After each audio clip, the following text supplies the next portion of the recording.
Good afternoon, everybody. I am Sandra Sheffer, president of the Democratic Women's Club of Greater Broward, and we're here back with our Race in the Races. We're on episode 12, so we're 12 weeks into this, and I hope we've been providing you with some good information. We have a very special guest today, Damon Drummer, and I'm gonna let him introduce himself. But what we're talking about is we got Biden and Harris that's going into the office on January the 20th, 2021.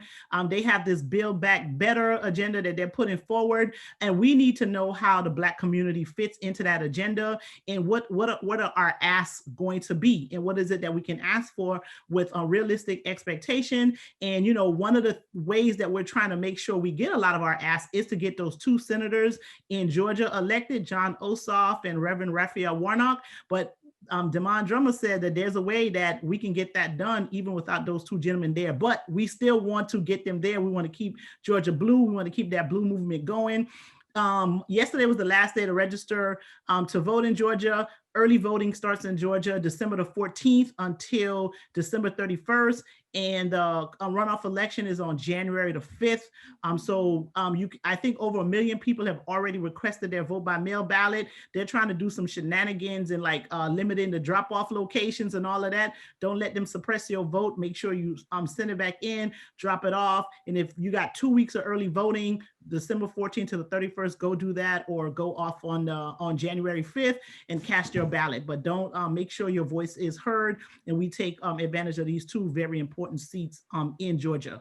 All right, so I'm gonna send it off to Nikki. She's gonna do a little intro. That's our former candidate for Broward County School Board. We're gonna try to get her to do it again in 2022.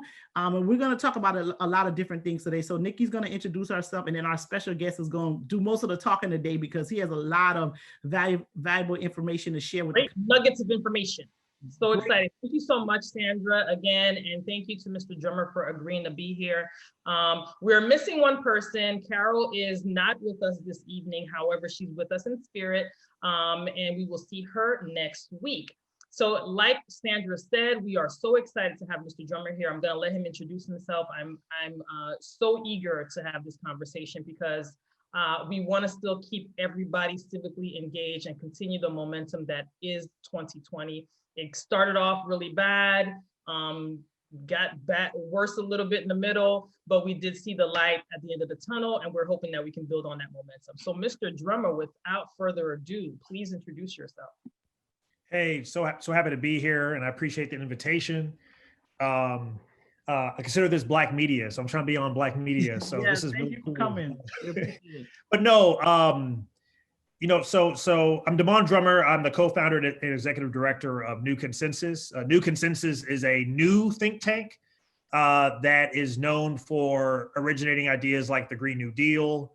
What we do is think about how to actually solve problems, and believe that if we can come up with the solutions, actual real solutions to the problems that we face in this country, you can build the politics around those solutions. So many people look at what the current Congress could do or the current president could do, right? But the real way to go about this, we believe, is to actually figure out what needs to change, what needs to happen to solve the issue of climate change. How do you actually solve growing poverty in this country, right? The fact that this country no longer produces things anymore, right? Growing income inequality. How do you actually tackle these challenges? Well, you have to actually try to tackle them. And then in tackling them and seeing what that even looks like, play out that scenario, you can build and construct a politics around that solution. And guess what? I would argue there are certain flanks of our politics that will no longer be in existence. I think entire parties will go extinct once working people have a home, right? In a particular political party, white, Black, or indifferent, right? So that's what we do. And the latest thing that we came up with here is this plan for the Biden administration, whether or not, the Senate is cooperative in his goals and objective of building back better. And so I'll just outline what that is, and then we can have a conversation from there. Hopefully I'm not doing all the talking, right? This should be taking notes because you said a couple things that I already have questions about. So I will Okay. let you go ahead and talk about what it is, because you actually actually in an organization you're affiliated with, y'all actually sent something to the Biden-Harris Yeah, administration. that's right. That's Like, right.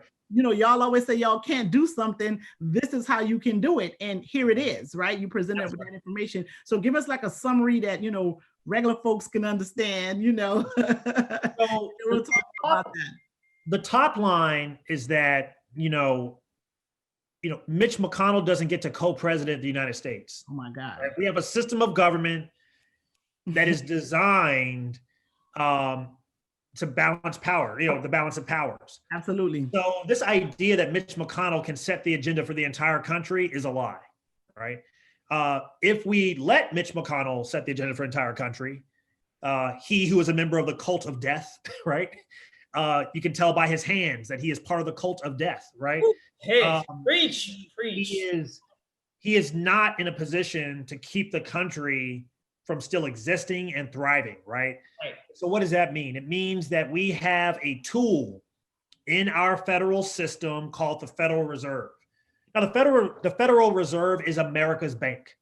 It is what creates money, right? It is the institution that creates money. That money is then lent to our banks like Bank of America and Chase, lends that money to those banks. Those banks lend money to entrepreneurs, lend money to people who buy homes, right? Lend money to all the other kind of parts of our economy. And that's how money enters our economy. You see that? So it's a very debt-based system, right? It's all about loans and stuff and debt and credit. So the Federal Reserve is designed to work with banks, and just, not to get too complicated here, we see what happens during recessions, right? Where the Fed kicks into high gear. We saw in 2008, what happened? The Federal Reserve bought what? Bad mortgages from who? The banks. Banks. What did the banks do to the families who were in those homes with the bad mortgages? What did the banks do? Put them out and build their own buildings. That's it. They kicked the families out. That's what the banks right? do. So just to let us know how this works, the Federal Reserve said, hey, banks, we'll take those bad mortgages from you. The banks kicked families to the curb, and the Federal Reserve bailed out the banks, right? Yep. So, families got kicked out, banks got bailed out, right? So that was apparently a strategy that wasn't even automatic, right? And I say automatic, and it's late in the day. If I'm not like stringing words together, please forgive me. It's been a long day. Hank Paulson, who was President Bush's Secretary of the Treasury, Hank Paulson had to get on the phone with banks to say, hey, how do you feel about us, working with the Fed to buy the bad assets from you? Like how would that, how would that work for you? So they had to come up with this innovative idea. The Federal Reserve did not imagine itself buying mortgages, right? It produces money to give the banks to kind of lend out into the economy, right? But this kind of reverse flow of assets was very interesting and novel at the time. But as I'm quoting somebody, forget his name, at a major foundation, he said, Hank Paulson looked into the void of the financial crisis and got really creative and got on the phone and came up with a plan to use the Federal Reserve in a very creative and innovative way. Unfortunately, they saved Wall Street, they saved the banks, families got kicked to the curb. That means cities and states lost tax revenue, right? Black families lost tons of wealth, right? And the list goes on and on. Fast forward to 2020, right? Again, the Fed is back to normal, more or less, lending money to banks. We see COVID happen. We see the financial crisis happening again. And it was on Bloomberg, because, I watch Bloomberg News. It's free on a smart TV, right? And I also subscribe. Right? But anyway, Bloomberg reporters were saying that the Federal Reserve was throwing the kitchen sink times infinity. It seemed like every day they were releasing new money and new instruments and trillions of dollars every day to shore up financial markets. Meanwhile, people are getting laid off left and right, right? So That was something that we saw as normal. Okay, the Fed works with banks. Of course, they're going to bail out the financial sector. But then the Fed started seeing that that money that they were giving out to the banks, guess what? And y'all could have, Nikki, something y'all could have predicted this. The banks weren't giving that money out to the real economy, were they? No, They absolutely. kept the money. It was being hoarded. It was kind of staying among like wealthy people, and they were like investing in Wall Street, right? Yep. I'm using a lot of shorthand. It didn't exactly work out that way, but that's the net effect. That's why what it worked out Tesla like. shares. There was a lot happening in between. I don't mean to cut you off. There was a lot happening in between, but basically that's what ended up happening, right? That's right. So you're going to make another point, and then I'm going to ask some of the questions so we can like break this down. Got it. So they did the banks, and then So the money wasn't coming out to the economy. So the Federal Reserve said, we need to get this money directly into the real economy. So they created the small business, the Main Street Lending Program, right? Main Street Lending Program. An article came out in Bloomberg yesterday, I believe, that said that to date, only like, it's been only like 400 or so businesses that have gotten money from the Main Street Lending Program because the rules were so tight that most businesses could not even qualify for those loans, right? It just was designed poorly.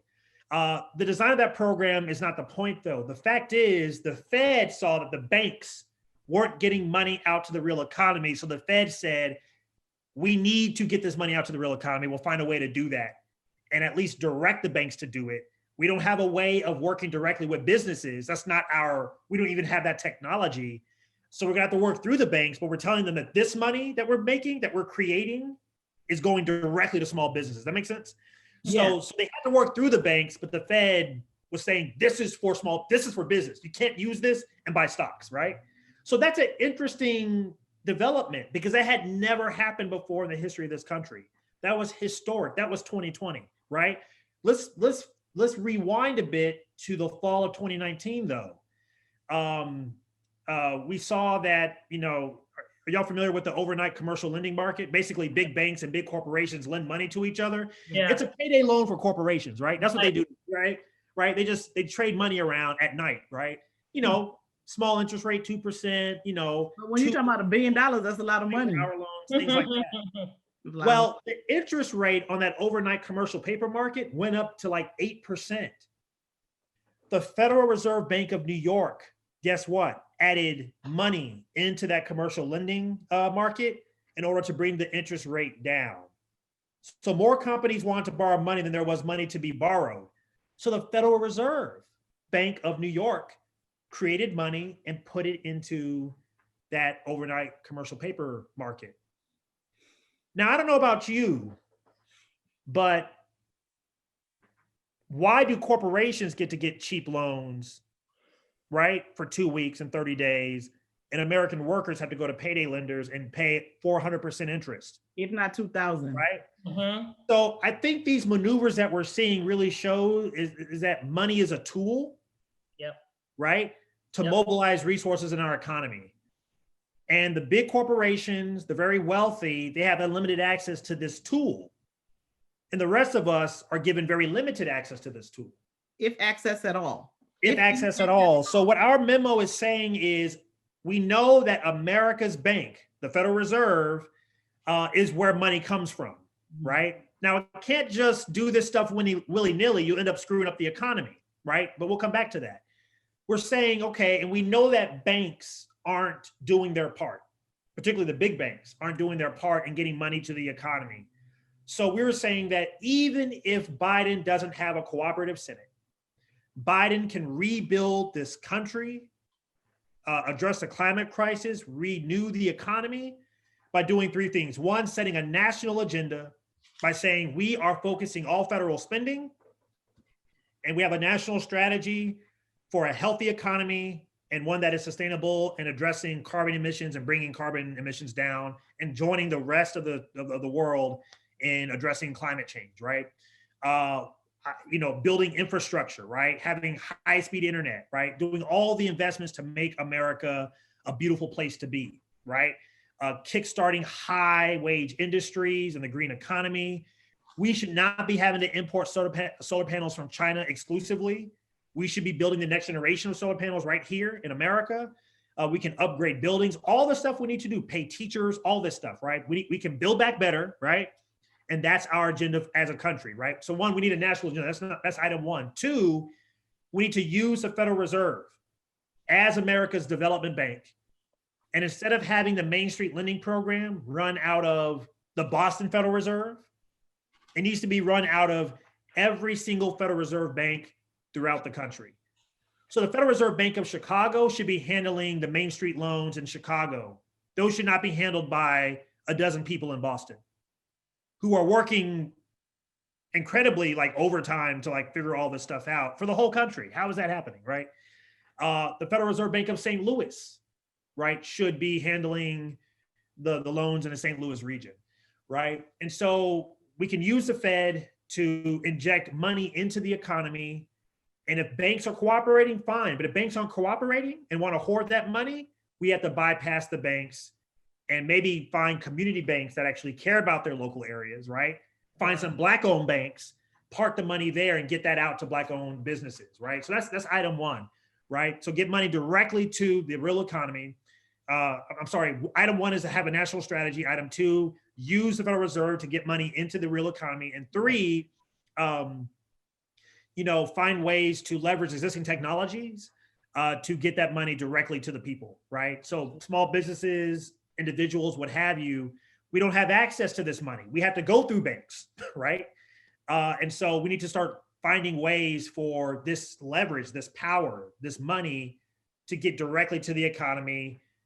As our fellow Bob Hockett says, we need to plug the pipes. If the pipe is broken, you got to get a new pipe. So we need to use existing technology to get this money directly to people's bank accounts. Just like people got their stimulus payments from the IRS via direct deposit. Yep. Like there are technology, it ain't that hard. It ain't that hard. That's right. Together to get money directly to the people. Yep. And that's our plan. And the thing is, the Federal Reserve isn't going to do this all by itself. It has the power, right, to do this. But come on, like they're not going to sit out here and say, we're going to set the agenda for the whole country. They're never going to do that. What the president needs to do, he can't make the Fed do it, but he can definitely create a political environment and set an expectation that this is what the Fed is going to do. Right. He can pick up the phone and call and say, hey, I want to meet with you every week. I want to meet with you, my Treasury Secretary, and the Board of Governors. I want to sit down and figure this out. How do we get money into the real economy? And all of a sudden, it becomes a priority. Absolutely. Right? So that's how it happens. And I know that sounds like too easy, but the reality is that this is how every single country has been using their central banking system. We're the only ones that only allow central banking for like banks, right? And not to develop the country, right? We have outsourced developing the country to Bank of America and Chase. They have utterly failed. It's time to use all the tools that we have at our disposal to rebuild America, build back better, and create like new prosperity and sustainability for generations to come. So that's the top line. So I know that's a lot. I'm sure there's some questions. Yes. So you have a question? Because I have a couple, because and I have one that just keeps coming back. All right, I do have a couple of questions. Go ahead. And this is what we were talking about last week, Damon. We had Chris Ford, who is an alumni of Morehouse. You went to Morehouse, right? I did. Are you also a twin? Am I a twin? Yes. Yes. You're an identical twin. So am I. Thank you. We appreciate. I have twins. All right. All right. Oh. So Dr. Ford was on, and he was talking about the technology piece and monies or whatever. I think he's on now, and we can add him and upgrade him for a minute. But and if you could do that, Sandra, that would be great. But Sandra, go ahead and ask your question while you're upgrading Dr. Ford. I'm keep saying this, but Dr. Ford. I should ask him if he's camera ready. We don't know if he's camera ready. You camera ready? Dr. Ford. Dr. Ford is always camera ready. Okay, all right. Stay ready so you don't have to get ready. Dr. Ford, Mr. Drummer, Dr. Ford, both Morehouse men. I hope you guys meet, say hello. But Sandra, go for your question first, and then we'll let Dr. Ford ask his question. Is that okay, Dr. Ford?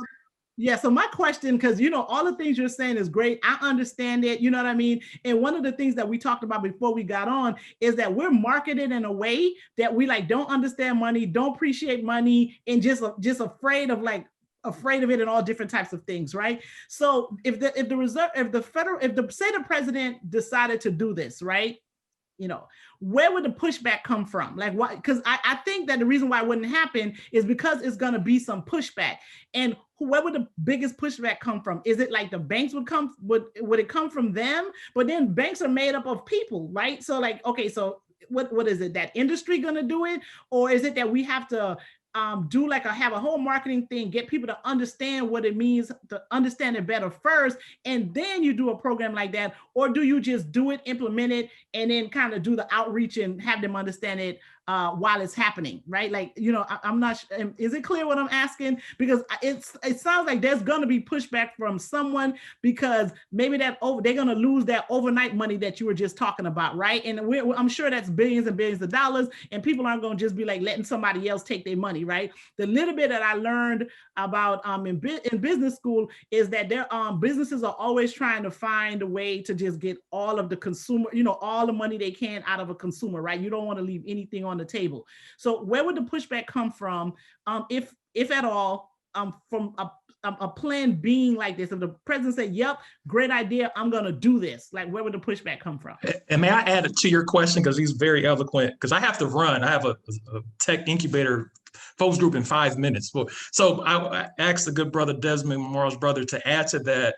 What are your thoughts about, in terms, this gets into Sandra's point about implementation, crypto and decentralized financing to support that infrastructure, and climate adaptation technologies to be a part of the solution set. So I'll listen for 2 minutes and I have to run, but appreciate all you're doing, brother.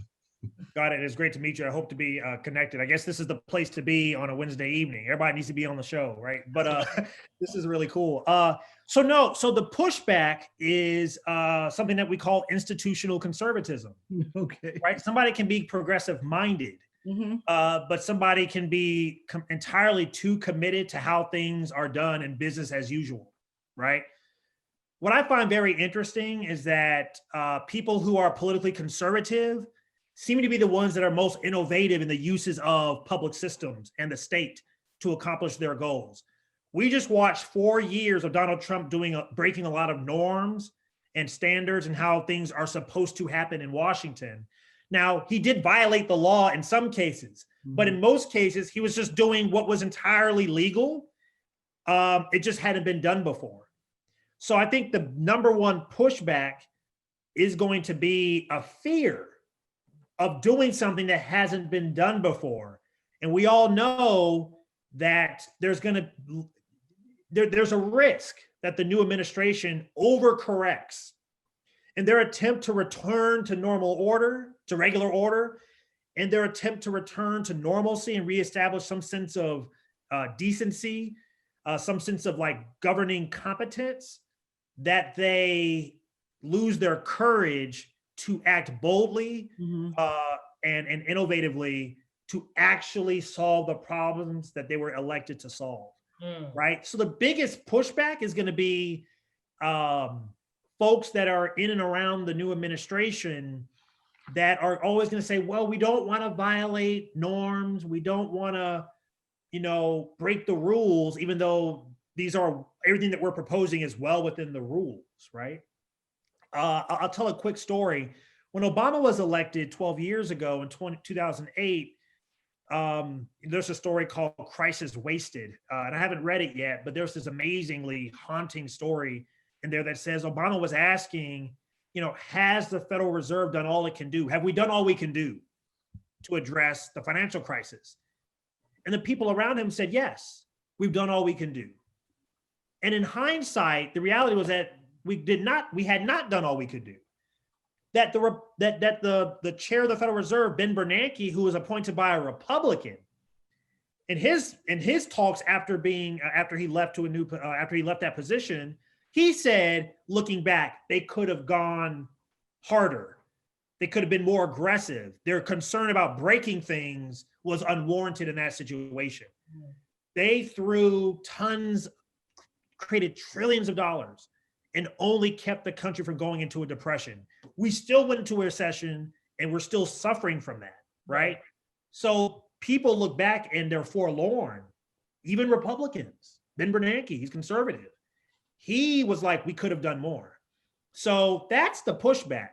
This idea that we actually don't have power to actually change these situations, right? That because the Fed historically has only worked directly with banks, that we can't find a different way or innovative way to use that same capacity to efficiently get money into the economy. The good news is that the Fed is already coming up with new ways, and our Treasury Secretary today, Mnuchin, has been tapping the brakes to keep that from happening. So that's the pushback. Question though. All right, so the Feds is like they always working with the banks. Having the banks gave them reasons not to be trusted though, like because they keep bailing out the banks, bailing out the big industry, saying okay, we giving you this to make sure the homelessness don't go up and people can still get some food and we don't have to have more people go and apply for benefits, but they keep not giving folks money. I think the homeless folks can't get benefits. Why is it that it's going to continue to try to give money to the banks and expect the banks to do the right thing when time and time again they have not, right? So how does that work? Like why, what can be said to that point? I think, and again, just briefly, that goes back to plugging the leaky pipes. The banks, major banks have shown these major national banks have shown that they are ill-equipped and uninterested, I would argue disinterested in being partners in rebuilding the economy, right? They're denying PPP loans. Wells Fargo had employees making up fake companies and giving themselves PPP loans. Yep. So we need to cut the waste, cut out the middlemen, and go directly to the people. So that's the answer to that. Yeah. Yeah, I definitely agree with that because that's it's one of those things where it's like y'all keep trusting them to do the right thing, and that's not happening. And then the other thing, the whole idea, because someone was also talking about like how when Wall Street hit 30,000, right? So that's another thing, and that was one of the things the current occupant of the White House was very concerned of. That's what he's like, as long as they doing good, I'm doing a great job or whatever. And someone made a point, well, if trickle-down economics work, because that's always seemed to be like the way they want to handle things is this trickle-down economic stuff. So if trickle-down economics was working, there's no way the stock market should have been at over 30,000. And, people are, going to get food from Farm Share, right? Because we do like these drives like every other weekend and stuff like that. And I've done it like a few times. And I mean, it's all types of people going through that line. So if we're, if this trickle-down economics thing is working, how is that happening? And like, how do we, what can we say to bridge that gap for it to be something that they really want to try to do? Because this is getting real serious out here and it's only getting worse. It is. It's interesting you talk about trickle down because there's this amazing book that chronicles how we came to accept this bizarre logic that clearly isn't true. Not true. Right? How many people have discussed that November 2020 marks the 40th anniversary of what? The election of Ronald Reagan. Yeah, the election of Ronald Reagan. That's what I was like. It had to be Ronald Reagan, right? We know trickle-down economics was really brought into prominence through Ronald Reagan. Yeah. What people often don't know is that Ronald Reagan didn't come up with any of those ideas. Those ideas were being worked on as of the 1930s during the New Deal, when business leaders and the super rich were concerned that they had to pay workers, right? That the state was beginning to regulate financial markets, right? And by the way, the laws and rules for the financial markets that were in place after the crash in the 30s, they put up these rules. And over the course of decades, they chipped away at them. And what happened? 2008, right? Yeah. Like it just, that's what you regulation, you watch the rules just being relaxed, another crash, right? Yeah. And so there will also be sorry, they were also being relaxed in 2016 too, because in Florida, we started having a blue-green algae problem and Right. a red tide. I mean, we started, Red tide, let Big Sugar do a whole bunch of things that they shouldn't have been allowed to do. And they're just like, well, we're going to just look over here. And then we ended up having like all these different problems in the Everglades in Florida. So there was even a lot of deregulation, even more happening in 2016, after 2016. No, that's right. So there's this great book called Invisible Hands by Kim Phillips Fine. Go to, I mean, I'm here in my personal capacity, but the place where I work, New Consensus, has a really dope reading list. Invisible Hands, The Businessman's Crusade Against the New Deal, really tells the story from the DuPont family in the 30s all the way to the election of Bill Clinton, how this trickle-down economics came to frame the whole of the American consciousness, and it's all built on a lie. It doesn't work, never has, never will. And yet, the minute you move away from a trickle-down economics frame as a Democrat, they call you a socialist. Yeah, I was just about to say that. It's ridiculous. It's ridiculous. The minute you do that, the minute that, and the thing is, I think, and how we can bring that back to regular plain people is that one of the things that I like what you said was the Federal Reserve is America's bank, right? So that's something that touches us all, and something we need to learn about. We need to learn the history of the Federal Reserve and how it works and how that directly affects us. And I'm glad that you mentioned some of these books, and we're going to be posting those on the pages, Sandra, if you could do that, so people can kind of like look into that information. But the one question that I have is that one thing you said about overcorrecting. So my fear is this new administration comes in, and this last 4 years has been like a circus. And then so now you usher in new blood, and I guess the fear is not, and one of the things you mentioned off camera was that some of the things that he did was criminal, but some of the things he did it wasn't a good thing, but it wasn't something that was illegal to do. So I guess one of the concerns for me coming in is that I would like for the Biden and Harris administration to not really follow in the footsteps, but know that they have the power to wield if need be. And so I guess the concern is that they may shy away from that because of what we've been doing for the past 4 years. So does your organization and anything else that you're affiliated with talk about these things and see how, and what is the feedback from the Biden administration now as they're working through getting into this transition? That's an excellent point to raise. And one thing that we're really communicating is that what we're doing is really recovering very old ideas, going all the way back, Sandra, right, to Alexander Hamilton, right? Everybody watches the musical. They don't appreciate exactly how incredible it was. Cover it enough, actually. Here's another book, y'all, Concrete Economics, right? That's another book. It's on our website.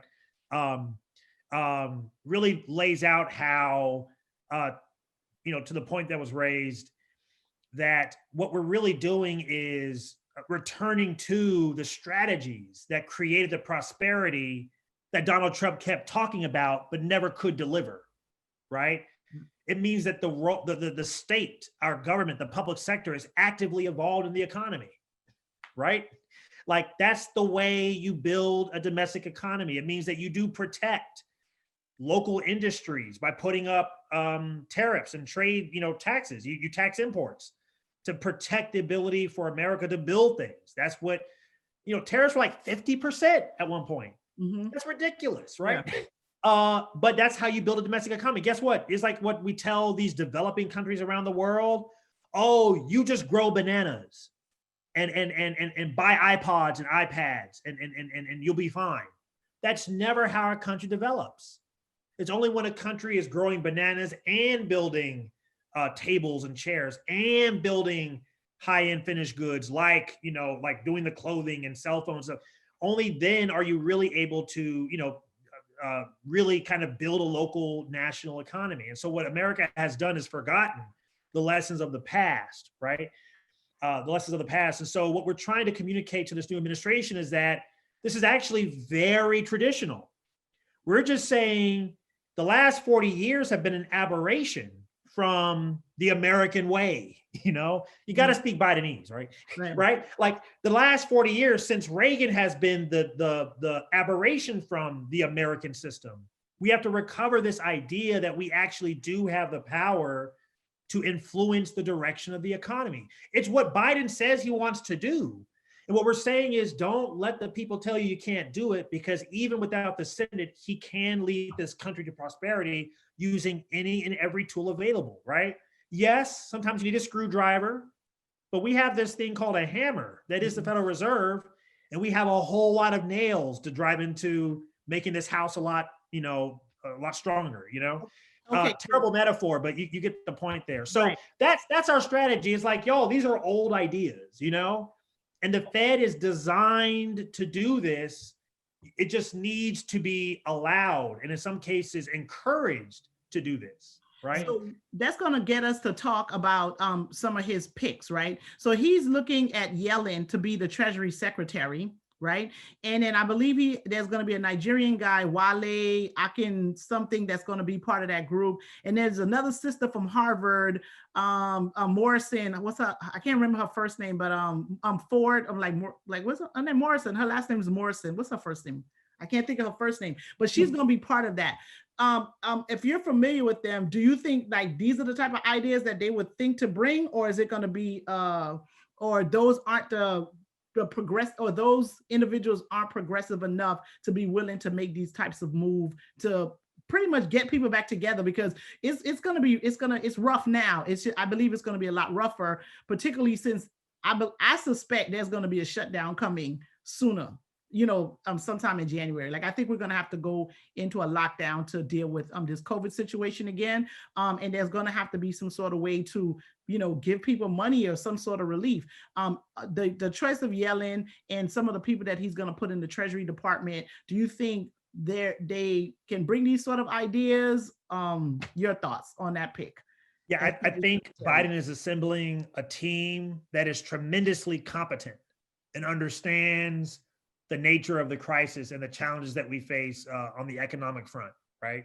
Not just these short-term problems of COVID, but the long-term structural problems in our economy.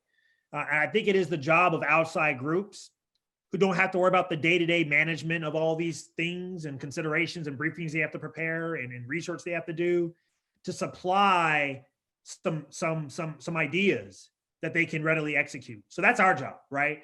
So the reality is that these are smart, competent people, right? And we can feed smart ideas for competent people to execute to them, right? And so I'm optimistic that smart, competent people can understand how our system works and how to use it to benefit the people of the United States of America. So I'm optimistic that we have a better shot at actually fixing the economy than we did, maybe a year ago or just a couple months ago. So okay, so her name's Cecilia Roos. I was giving her husband's name. My bad. You know what I mean? She kept her maiden name. I'm sorry, sis, but yeah. So yeah, I know she was married to Ford Morrison. That's why I remember that part, and I just couldn't think of her name. And my apologies for that. So yeah, so I mean, I guess I believe that's a great point. That if you get you get smart, competent people in there, they should be able to do it. But I think like in B school we learn about this thing called a BAG, like big, hairy, audacious goals, and those are the ones that you should like go for. And so we just hope they're smart, competent people, and I just hope they bring the bag with them and just go ahead and take the leaps that you're talking about. But also the reality is that the president elect, right, needs to be pushed, right? And not in a negative way. We know Joe Biden has a big vision for this country. You can tell by the way he talks. Remember his closing argument on the last debate? He just went off on this whole poetry flow, right? On America winning the future and investing in green industries, and we can lead the world. I'm like, wow, this is really good. So that's what's in him, right? And so how do you push him to give cover to his economic council and all the institutions that he can influence to do the right thing, right? Yeah. He can say, I want all of the above. Like I want to I want to go down in history as transformative. And So do we if given a playbook, they can actually do it. But I think Joe Biden is also cautious, right? So it's like these competing worlds. And so it's our job, right, to push from the outside and the inside, right? You got to do a little bit of both. Yeah. So how And do we I'm push not an past expert on lobbying? cryptocurrencies at all. Sorry. But I just want to address the question that Dr. Ford threw out. Okay. And leave it to a Morehouse man to mystify me. But I do think there's a lot of work being done in those areas. And I think it kind of comes full circle a bit in getting money out to the real economy. There are tools that we can use, right, to implement, right, like digital currencies, things like that. Like there's ways to like really think creatively and responsibly about adding liquidity to the real economy. So I think there are very interesting things going on. I'm still getting my head around the Federal Reserve System and all of the ways this government is structured that we were never taught in school. Never. And all of that deep Never. research that you have to do to really understand. A lot of people running for office don't even know what they're running for. That's so true. So true. I think it's incumbent upon voters and people who want to be in office to really do your homework, right? We got to do our homework and really sit down and say, like, wait, is this possible? How do we used to do things? Who's to say we can't do it this way, right? Absolutely. We have to be very rigorous and take our system seriously, right? Y'all think the white middle class was created just because white people are, harder working? I always tell Sandra all the time, people are intentional and we have to be deliberate, just like them. They are deliberate, intentional, they're strategic. And that's not something that's done overnight or we just fly by night. They do Plan ahead, research. There's a group that's always together trying to think out. And I think that for our community, we need to be strategizing and moving that way as well. They're always deliberate. So I always say this all the time. I said, I'm always deliberately saying Black people or deliberately saying people of color because we lack in that area. And there's nothing wrong with us lacking, but there's something wrong when you know that there's a way for you to get to that. That's right. And go there and not take that opportunity. That's when the problem arises. That's right. And I brought up the white middle class because there's another book called When Affirmative Action Was White by Ira Katznelson, right? Who also wrote a book called Fear Itself. I'm just, these are all, half of them I read, half I want to read or read a couple chapters of. The point is, Ira Katznelson talks about in these two books, the creation of the white middle class, right? Cutting Black people out the New Deal is how we got the New Deal passed through a Congress where Southern segregationists had a veto block, right? So unless we know this, right, we'll accept poverty. We'll accept the government's construction of the hood as not as artificial, but as natural, right? The hood is unnatural. It is entirely created by government, which is managing the controls and flows of money.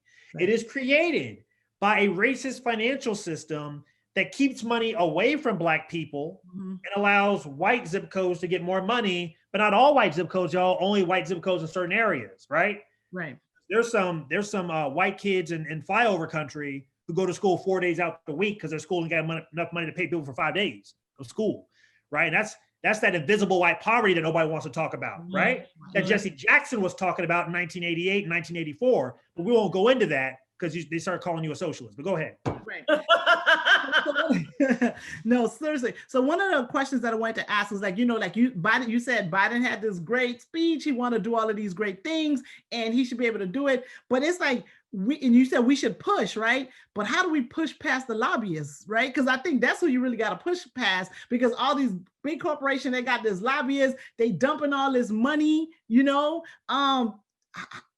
how do you, and there are a lot of progressives doing a lot of good things. They got a lot of words, but that money is the thing, because I think one of the biggest things is there needs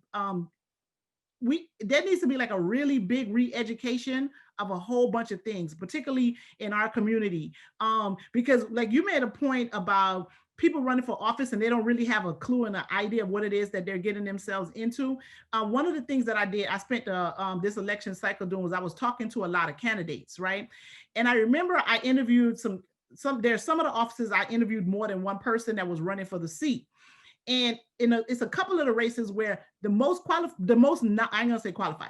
knowledgeable person didn't win, right? Because a lot of times people get caught up in the showiness, right? Like if it look good, you know what I mean? They get caught up in what it looks like, as opposed to like, you know, the person that really has that information, because oftentimes they may come off just a little too cerebral, right? And then when they're talking, people they be like, you know, they understand, or I don't know, maybe they need to learn how to communicate the information different. But what I did see happen is like the most knowledgeable persons, not just, it was in one race, so I don't want nobody to try to figure out who I'm talking about. It wasn't like it was persons, it was just more than one. And I don't think the most knowledgeable person won, but it was someone who everybody knew. They were like, you know, they had like a fan club, and you know, they ended up winning. How do we get people to, like, you know, how do we educate voters and folks to be like, no, don't fall for the fan club. You need the person that has that content knowledge, that knows what's going to really be happening.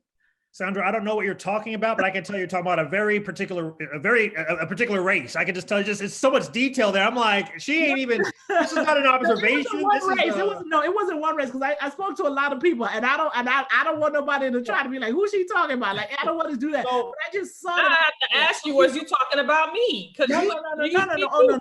No, I'm not joking. I'm joking. I'm not gonna get into none of that. But what I'm saying is that we seem to have an issue of picking, you know, that one that you see all the time, as opposed to the person that may have that content knowledge for real. So this is where, and so I'm going to answer that. I'm going to respond to that. I'd love to hear what y'all think about this question as well. I'll respond to that in a slightly different way. So if I may, I'm going to twist the question. Okay. And kind of say, I think when Democrats have nothing to offer that is substantively different than Republicans, right? Where they both have the same economic model in their head, given to us by Ronald Reagan, right? Mm-hmm. Right. So Invisible Hands talks about this, right? Remember when Bill Clinton signed the welfare reform bill, he had all those black women around him? Y'all, the face of welfare is a white woman with kids. A white woman with kids. Okay, Walmart. You better speak the truth and shame the devil. So is a true welfare queen. People. So that whole staging that he did was very, very Reagan-like, right? Because this idea, and check this out, y'all, the minute you put a black face on anything public benefit, you put a black face on a public school, you shut down the school. You put a black face in front of, you know, welfare and social assistance. Oh, now we got to cut that. And even poor white people start voting to cut that because they hate seeing, you know, this is on YouTube, and so I can't go where I want to go, but they hate seeing, you know, black people, you know, getting something from the government, even if that's how the government creates the white middle class. The white middle class is subsidized. Yep. Now what do we see, y'all? We see the white middle class getting smaller and smaller, right? Because they were so busy trying to take it away from black people, right? They took it away from themselves. So I say that to say, when Democrats and Republicans are offering the same trickle-down economics that don't work, all you have is personality and identity. That's all you got. Okay. So of course there's going to be, I like the way he talks, or like the way she dresses with her hat and stuff. You know, like, it's just, all you're going to get is the show, because what else do you have? Nothing. What we have is the Republicans sell racism and sexism and homophobia and all that stuff, and xenophobia, and black people sell whatever it is that, not black people, Democrats sell whatever it is to black people. Oh, I'm going to hire a black person, you know, to be in my cabinet. And we're like, yay. And then 4 years later, we're still, you know, struggling, right? Like, there's got to be something different. So I think, Sandra, I think the question is, people who, one, do their homework and understand the systems that they want to be a part of, and two, find creative ways to communicate those, right? So part of what, you know, I do in my day job is really, you know, we do a lot of research, we put stuff out there, but we're really trying to, like, create the kind of baseline content to correct some of this bad thinking, you know? Okay. And there's a lot of work to do because you talk about, people think the money comes from banks or that there's a finite amount of money in our economy. That's not true. Yeah, no. You just got to go to the Bible and see that. Remember, what did Jesus say? Render unto Caesar that which is Caesar's. This is not of God. Right. This is something that is created by humans Right. to mobilize people and resources in our economy. So you create more of it to mobilize more stuff. It's simple math, right? But we've been taught that the only way for us to come up is to take money from somebody. That's not the way it works. You got to take money from fossil fuel companies. That's true, right? Because you can't keep investing in that. But the point is, we have abundance here. We've got to create the money and get it into the economy to move this abundant talent, resources. Go to the hood, right? And you can see, let me tell you something, in Chicago, right? I had a flat, right? I think I had a flat and my car broke down. I forget what it was, but I was in the middle of nowhere in the middle of winter. Of course, 3 people walked past me. The third person was a mechanic, right? And he was just in the hood, right? And he just, let me help you. Wheel it over here. He got in there and fixed my car and I paid him cash, but I'm like, nowhere but in the hood do you have just talent, just walking around the street, employed, right? So it's wild, right? There's always be somebody who can do something for you in the hood, right? That's right. My wife grew up in Little Haiti, right? Every time we visit her parents' house, it's like, Oh yeah. you can get anything done in Little Haiti, right? So the point is, we need money to mobilize this talent Yeah. to upgrade our homes to be energy efficient, right? To get, clean HVAC in our schools so that we can have pandemic-proof classrooms, right? Right. And the list goes on and on, right? We have to use the money. We have to create it and mobilize it, not just to goose up Wall Street, but to get real work done in the real economy, right? So I'm not sure that even answers your question, but we've got to it's really Yeah, it's good. set our sights higher and see this system for what it was. And one thing I'll say, it's funny. I have lots of conversations with different types of people. And I've noticed that there's lefty economists who are talking like this, lefty economists, quote unquote. They're really just accurate and correct, right? And then there's folks who like control money. And I've noticed that the more money somebody controls, the more they talk like we've been talking on this call right now. Mm-hmm. They're the ones that know that the money comes from the Federal Reserve. They're the ones that know that that money is directed in certain places by function of government policy. They know this and they capitalize on this. That's how they become rich, right? So this isn't some fanciful notion. This is how our economy works. So we've got to push this president, encourage him, and if you can't hear it, push harder to really lead and create an environment so our America's bank, the Federal Reserve System, can create the money and deploy it through the real economy to save Black businesses that were passed over by PPP loans, and restore our economy and start getting toward this climate change goal. Because otherwise, Miami's gonna be underwater, right? So listen, that underwater business has been going on for a long time, and I think people have now been so commonplace with it. But I keep telling folks this is serious. Like, every year you see difference in the water levels. Every year we have these hurricanes and it's displaced. People don't understand that this is something serious. And I saw something the other day. They made an analogy of we are like cancer to the earth, and the earth does certain things for it, like, just how you try to get rid of cancer in your body.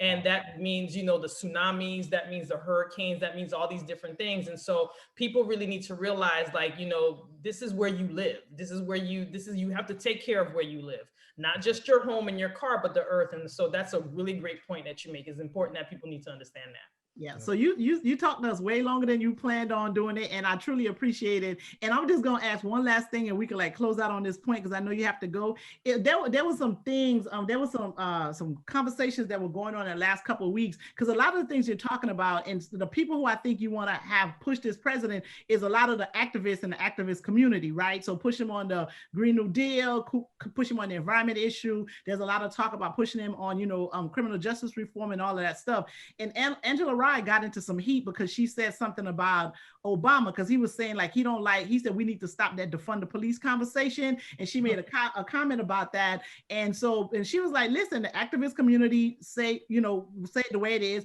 and we can't be trying to make politicians or whoever feel comfortable. So what are your thoughts about how is it that activist community can say things in a way to I don't know, get the politicians to listen so we can have some progress. Cause I think that's a lot of good talent that can come together and maybe do a little bit more. Or is that just really not the responsibility of the activist community to put forth language or words or say things in a way that makes politicians comfortable to get on board?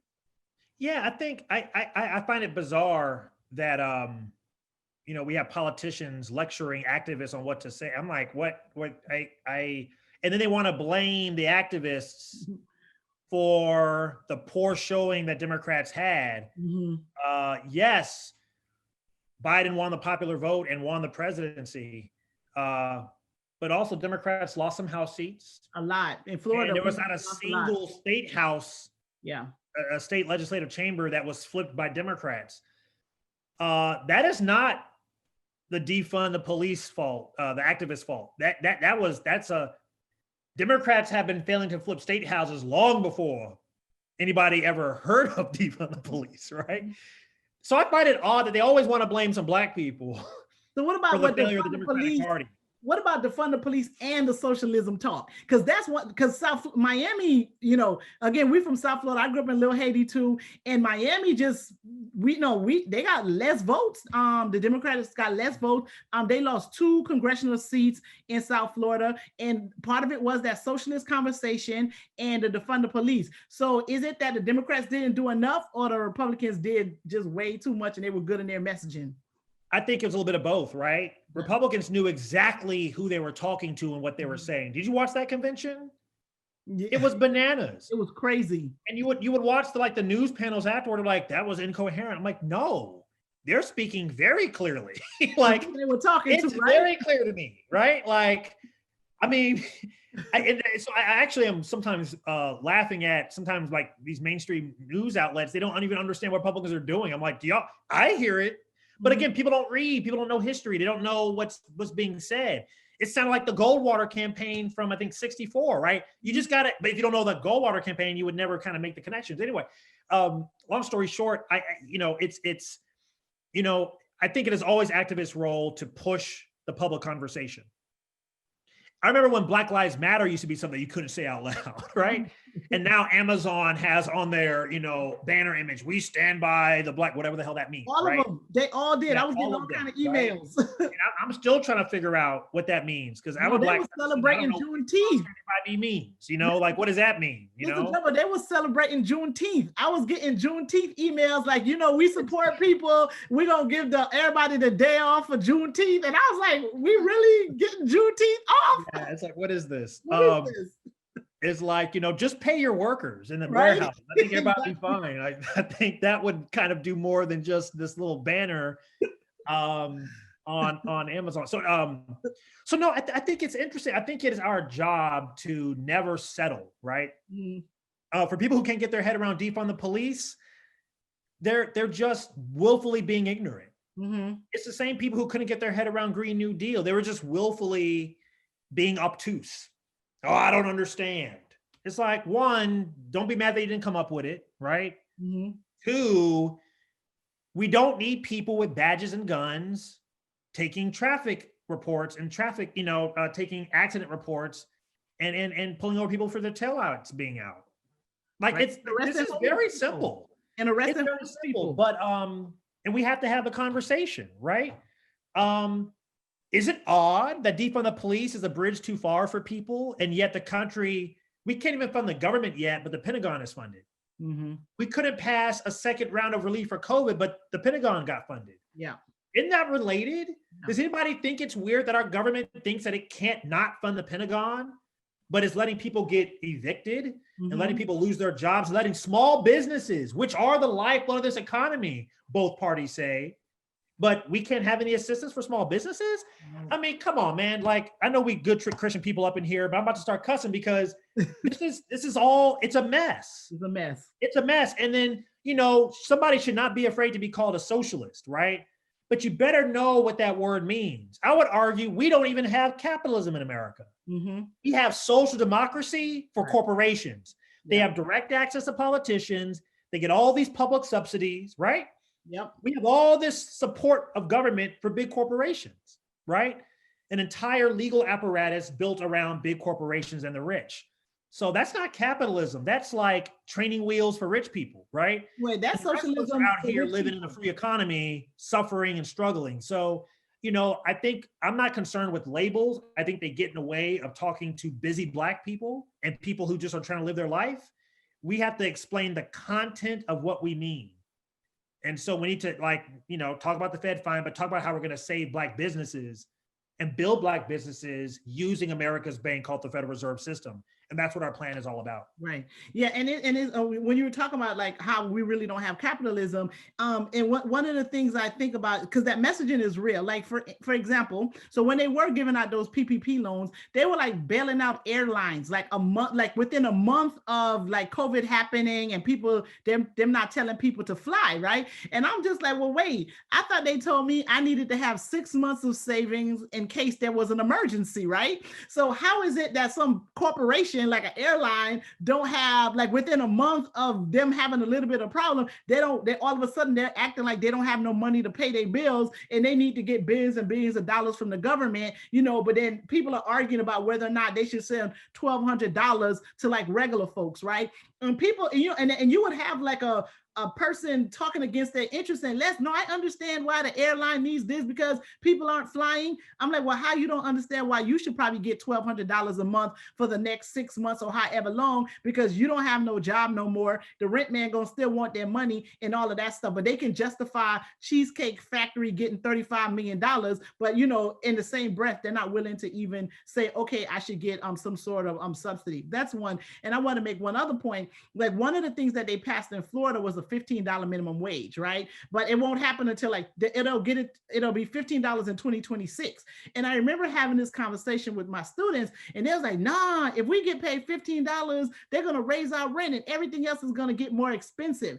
And I was just like, my mind was blown. I'm like, you really think that it's a bad thing for them to pay you $15, particularly if you live in South Florida? That's still not even enough for you to really be living in South Florida. But folks are so caught up, like, no, if they give us more money, they're going to just make everything cost more. We're going to be in the same situation. So let's just stay here. So there definitely needs to be done about that too, right? That's part of that outreach that needs to happen. And it's not an accident that people follow that logic. That logic is wrong. It's not an accident that that's people's logic, because it's sold to us in all kinds of in school, commercials. So like this is the language that is like media taught, is the devil. and it's just wrong. Yeah. And it's called indoctrination. And I hate to go there, but there's a reason why folks get nervous about $15 an hour, which is not even close to a livable wage. It's not even close. No, it was. I was looking at a chart that said if the American worker, if the average worker, if our wages kept up with the productivity gains of the American worker over the last 20 and 30 years, instead of the average household making $45,000 a year, the average household would have made $90,000 a year. Yeah.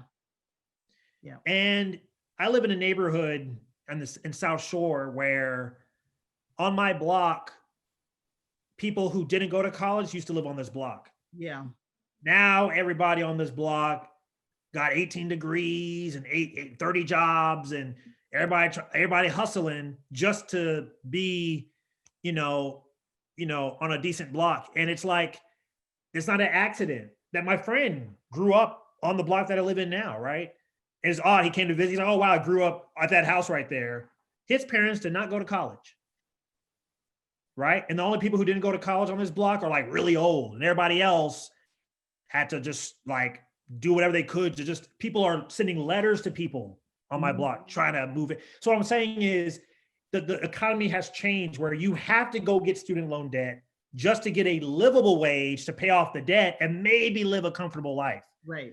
And if you don't go to school, you've got to be really smart and move and shake in this economy just to make ends meet. And it's just a really, really terrible situation. The decline of the Americans' ability to earn a living. Right. The Democrats have not presented an answer for that. Yeah. The Republicans have not presented an answer to that. And all they're selling us is either symbols on the Democratic side or racism on the other side. And, where do we go from here? And so I love this show because y'all are clearly part of the solution. Like, we've got to think critically about how we move forward and demand much more from our politicians. Yeah, that's definitely the thing, because like when you were talking about it, I'm like, yeah, you have to have a regular job and a hustle to be able to do something, because it's just not, the one job's not going to do it, and it's not going to be just a 9 to 5 working your 40 hours or whatever it is, and then that's going to be like sufficient. So I mean, Well, yeah, thank you. I mean, there's so many more things that I want to talk about, and we talked about the corporation and public subsidies and that type of thing, and you know, like the activist community, they need to keep pushing that progressive agenda. I mean, we kind of lost some progressive friends lately too. Like we've been getting ourselves a little bit of trouble because some of the progressive. So, well, the progressive friend we lost, it wasn't more about that, right? It was more about they weren't truly an ally, you know, because some of that, I think some of what's happening, just even like with the Black Lives Movement and what was happening this summer, is that, you know, other folks were kind of standing in front, right? That really weren't feeling, they don't get the real effects of what's happening to Black people. I mean, they want to understand and they want to sympathize, but now they're in the front of the line and they want to be the voice. And we're like, I don't know if you really should be the voice. So we ran afoul with a couple of our progressive friends over having that White progressive conversation. Huh? White progressive or yeah, Black it was a white person. A white progressive wanted to be at the forefront of what now? They want to be in front of all the conversation. They called us, they said like when we support certain Democrats, we're supporting shit and shit light. So this was a progressive that get into, but because they want and one of the things that I keep trying to I guess tell people that you have so many people who are out here trying to say we're allies, right? And I seriously have an issue with the allyship.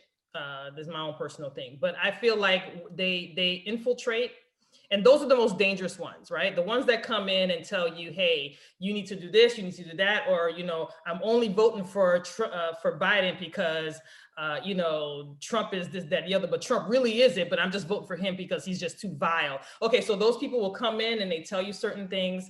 And then what they proceed to do is come onto your platform or to your space and try to tell you about issues that you are already aware of because of you are already Black, you know what the experiences are, you know that the system is rigged against you, you know that it's by design, but you have them and they come in and they say, you know, oh, Biden has this and he did, you know, he signed that, put Black people in jail, and sis, we already know, like, you know, and they come in and then they basically try to turn your mind against what you know is to be right for your community, right? And so to me, I don't consider that person a progressive. I don't consider them an ally. I just consider them as part of the design in its totality, but just know how to talk to you to get you to indoctrinate you is one of the words that you use. So I keep telling people over and over, those are the most dangerous ones. Those are the ones that you got to look and say, okay, they're smart, they're cunning, and they're manipulative. And so while they may be self-proclaimed progressives who decided that they're going to say, we don't need the Democratic Party or the Republican Party, we gotta create our own.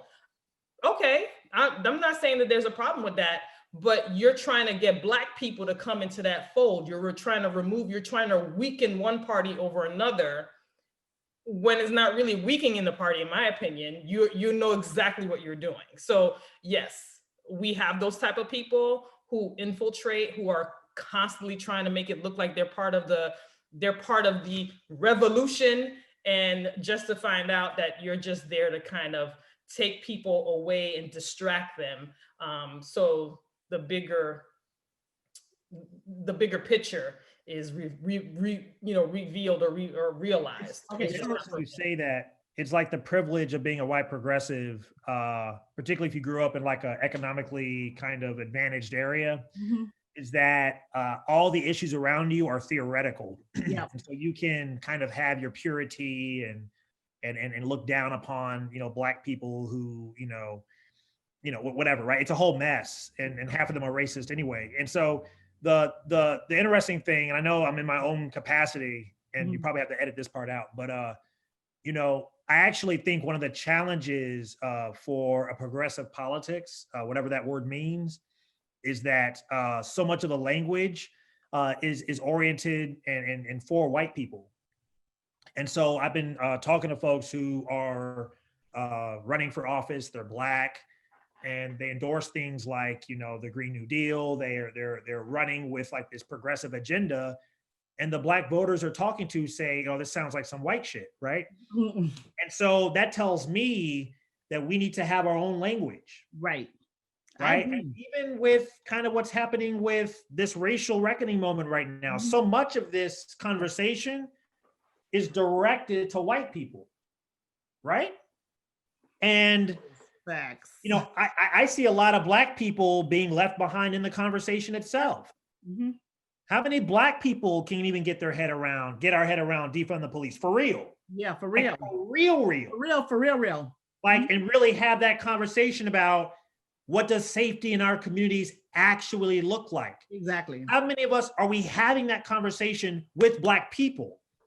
And I have Right? to tell you, we actually had this conversation. I don't know if it was last week, the week before, whatever, right? And I was, because we talked a little bit about the defund the police, and I'm like, okay, I'll go with reform the police or whatever, because I'm like, I know where I grew up.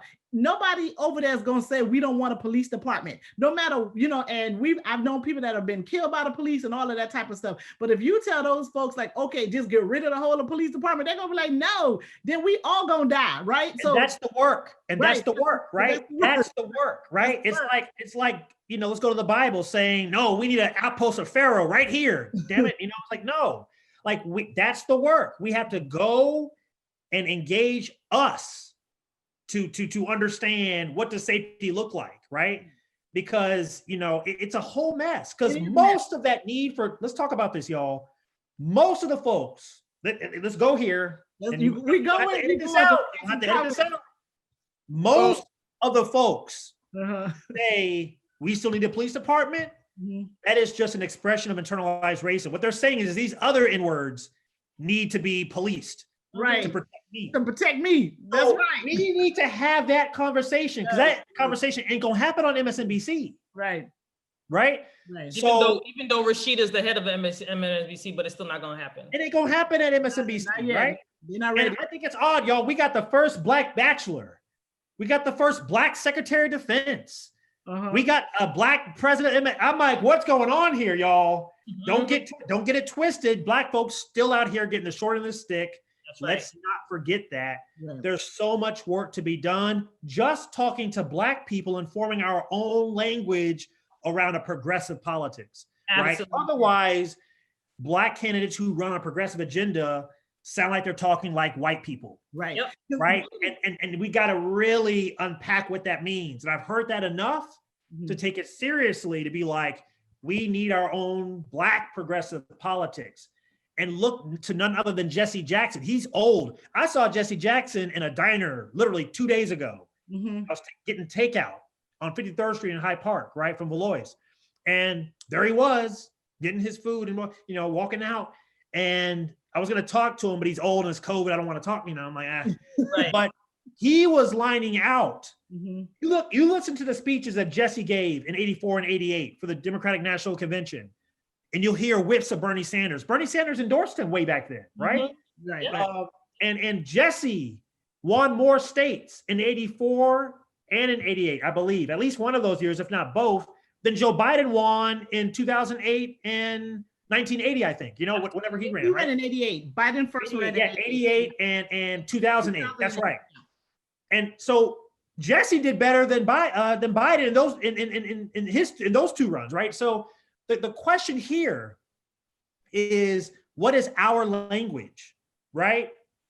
That can move Black politics forward, because guess what? When Black Democrats are progressive, there will never not be a progressive Black Democrat who's president of the United States. Right. Look at Super Tuesday. Super Tuesday was designed to make the Democratic nominee more conservative. It was all the Southern states back when there were Southern Democrats, right, who were segregationists. Right. So Super Tuesday was designed to keep the party conservative, right? All the white people in the South have left the Democratic Party. So now you have slightly conservative Black people, right? right? Who are kind of keeping the party conservative. Yep. What if there was a progressive Black politics in our own language, in our own tongue, right? That would demand like liquidity to Black people, right? That could speak openly about, I'll be frank, reparations and defund and all these things that are poisonous words, but the ideas are exactly right. This is common sense. Yeah, because with the defund the police, because I know like someone had posted like the budget for like, I'm gonna just say New York Police Department or something like that. And about like 60% of the budget is in uniforms, right? And I think if people knew that, they'd be like, what they need, 60% of a $6 billion budget for uniforms for, like, how much clothes you really wearing, right? When you're an adult, you wear the same size for like a long time. So like, I think that conversation can be had, but it needs to be had with more detail, particularly in our community. And just like you said, we got to figure out that the right kind of language to use. You have to explain it in that way, as opposed to just saying, because again, some of them neighborhoods, we're like, no, we really need the police over here, else it's gonna, be like a rampant situation. And so that's why, I'll never say, don't say defund the police. Activists can say whatever you want. We can say whatever we want. I think we need folks saying defund the police. We need folks also explaining what that means. Yeah. We need folks trying to figure out a frame that could work with our aunties and older uncles who, like, I actually want these knuckleheads locked up. We got to talk to them, right? It's going to take all of this. Yeah. But the point is, we live in a police state. Yeah, we do. In a lot of cities, they cut school budgets. Yeah. And the police budget always going up, whether the mayor's Black or white. Yeah. Or Latino or woman or man. It don't matter. Right. We have a queer Black woman who's mayor of Chicago, who has a Black police chief talking about there's a war on cops. Yeah. So it don't matter what's in your head, what are your values, what do you believe, what are you going to fight for? I don't care who you are. You can't sell me on identity anymore alone. Right. Come with some goods. We got to stop this shorthand, Absolutely. So the last thing. Okay, go ahead. You can make your point. I'm gonna tell you the last thing, and then we're gonna wrap up. I'm gonna let you make all the time. I'm gonna let you make all the points you want to make, but I want to say this. One of the things that you said early on in the conversation that I wanted to come back to, you were talking about how the parties will probably get extinct, right? Like if we get into this reserve thing, and I wanted to know, is it that the parties there's gonna be no more Republican or Democrat, or is it gonna be like a third party is really gonna become viable? Is that part of what you mean? Yeah, I think so. I was being circumspect because, I work at a nonprofit that's nonpartisan, but I'm here in my personal capacity. I actually believe that if Joe Biden can use the Federal Reserve to actually rebuild America, with or without the Senate, the House and the Congress can tell the Fed to do it. Biden can encourage and really cajole the Fed to do it. Either way, it can happen. Also, the Fed can do it all by itself, but it won't do that because it doesn't want to jump out ahead, right? Just to be clear, right? Like the law says the Fed can just like do whatever it wants, right? It's independent, right? So what I'm saying is if Democrats can take rebuilding the economy seriously, you actually expose the lie of the Republican Party, right? Remember, Donald Trump ran on bringing factories back to America. He never did because he doesn't know how, because he believes in trickle down, right? He'll never be able to pull it off. Nope. If you could get a Democrat who doesn't believe in trickle down, you can destroy the Republican Party. The Republican Party will just be a bunch of people like Richard Spencer or whatever, right? In their little suits and tiki torches running around complaining about you will not replace us, right? So that could be the future Republican Party. I'm fine with that. Like, I'm not fine with that, but that's the future if Democrats can understand that if you do right by Black people, those policies are going to lift up a whole lot.